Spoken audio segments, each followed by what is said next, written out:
Les innovants ont encore eu une idée. C'est très bien, mais maintenant il va falloir vraiment innover. Et vraiment innover, ça veut dire qu'il va falloir convaincre plein de monde.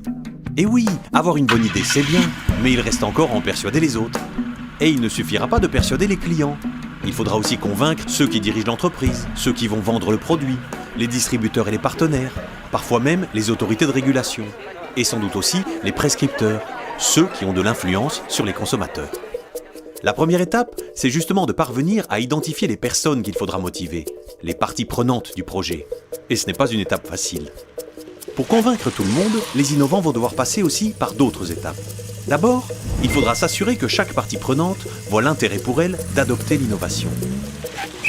Ensuite, il faudra montrer que ce n'est pas trop perturbant, que c'est suffisamment compatible avec ce qui existe déjà. Il faudra aussi prouver que ce n'est pas trop risqué, pas trop compliqué. Et puis, il faudrait que les gens puissent vérifier que ça fonctionne bien avant de l'adopter. Enfin, il faudrait qu'ils puissent s'assurer que d'autres aussi adoptent l'innovation. En résumé, pour convaincre les autres d'adopter votre innovation, il vous faudra 1.